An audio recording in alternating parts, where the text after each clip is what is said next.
Good morning from Tokyo, Japan. Japan, the land of the rising sun. And Tokyo, the world's largest megacity.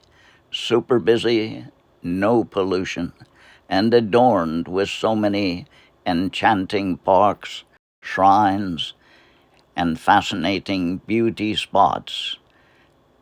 Dear friends, my name is John Shireen. My wife and I came to Japan many years ago, happily fulfilling pioneer goals. As you know, today is day 12 of the fast. Our theme for the day is faith in God.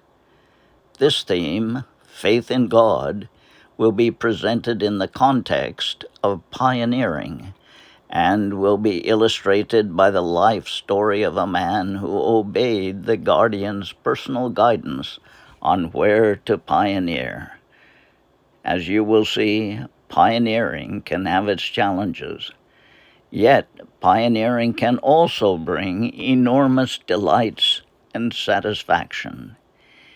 Before moving into the story of this man who obeyed the guardian, let us first reflect upon the words of Baha'u'llah in this quotation.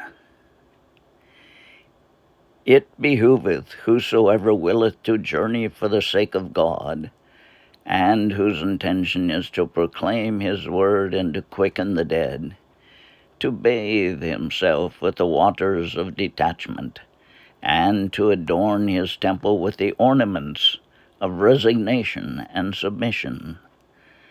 Let trust in God be his shield, and reliance on God his provision, and the fear of God his raiment. Let patience be his helper, praiseworthy conduct his succor, and goodly deeds his army. Then will the concourse on high sustain him.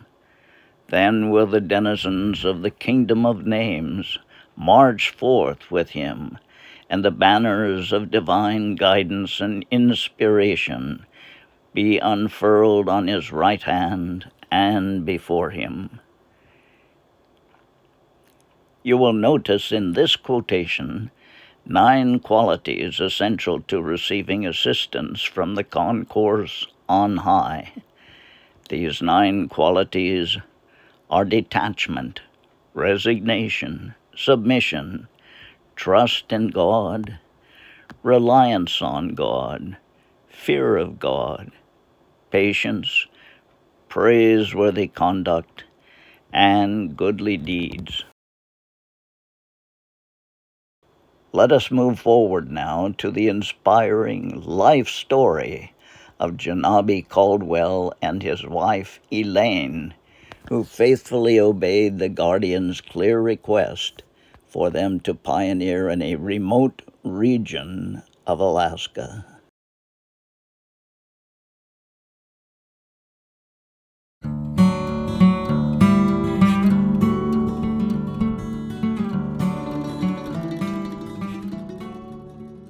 Jenabe Caldwell was born in 1926, but the story of his remarkable life began long before his birth. It was his mother who first learned of the Baha'i faith after a friend suggested attending a talk by Martha Root in their small Montana town. Little did they know that this introduction would set the stage for a life of extraordinary service. The origin of his unique name is itself a story of humility.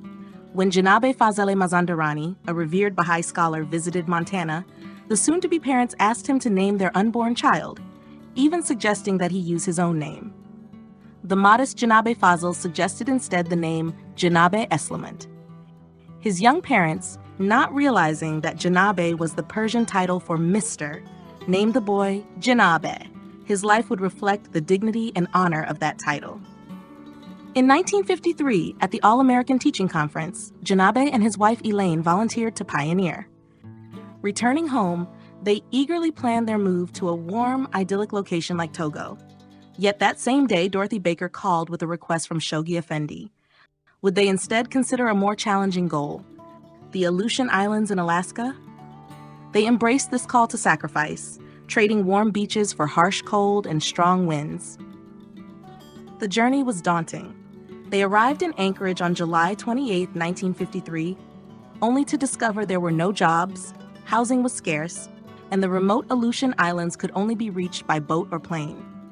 When a pilot refused to take them, saying, "Leave those island people alone, they have their own religion," they turned to a ship captain. He admired their spirit, agreeing to take them to the islands for $120 and promising to bring them back for free if they changed their minds. 10 grueling days at sea later, they finally reached Unalaska Island on August 10th. Life in the Aleutians was far from easy. Jobs were scarce, and their first winter was brutal, with snow burying their house. Jenabe, resourceful and determined, built a fishing boat from scrap metal, while Elaine chopped firewood and did laundry by hand. Their survival depended on sheer grit and their unwavering faith.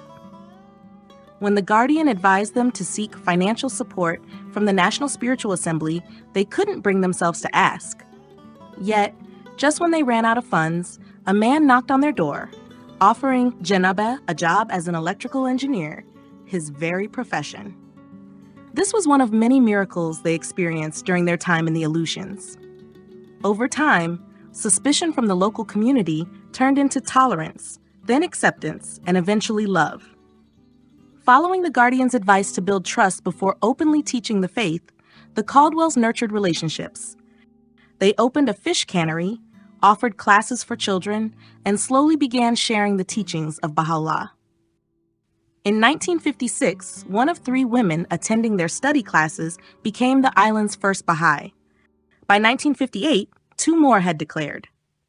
Their fish cannery became a vital part of the community, and despite conspiracies from larger companies to force them out of business, they persevered.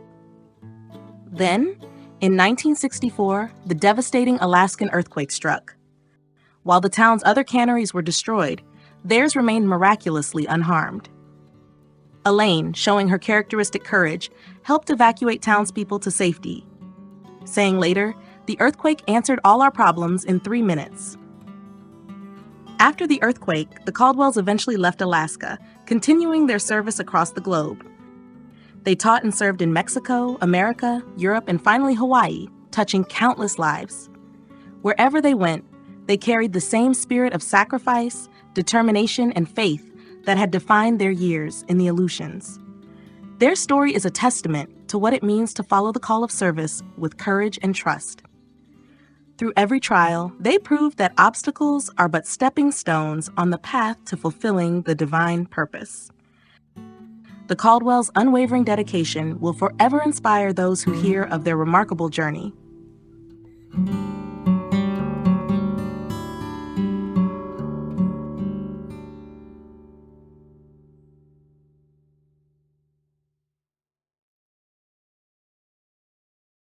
Dear friends, once again, the doors to pioneering are wide open.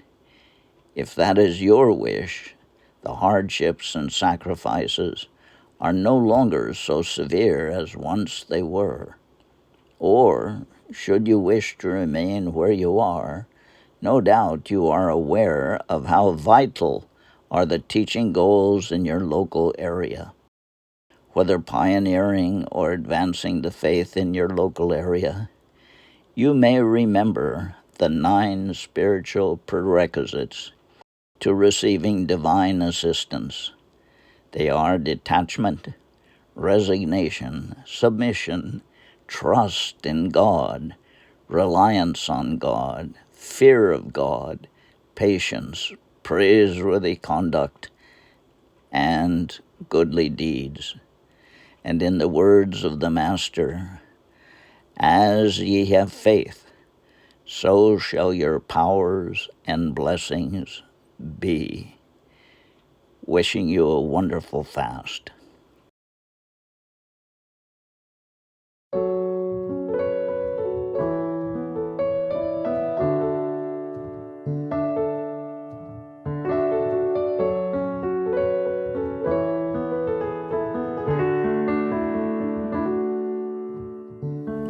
Arise and rest assured that you will be with me Tomorrow you shall witness what God has decreed. Rejoice and ease, the hour is approaching in this very city. Rest assured, this promise I give you will be fulfilled. Had you believed in me, had you believed in me, I myself will follow you and will join you in the realm of eternity. Arise in His name. Arise in His name. You are the bearers of the name of God in this day. Heed not your weaknesses and frailty, gaze upon the Almighty, and arise in His name, and arise in His name.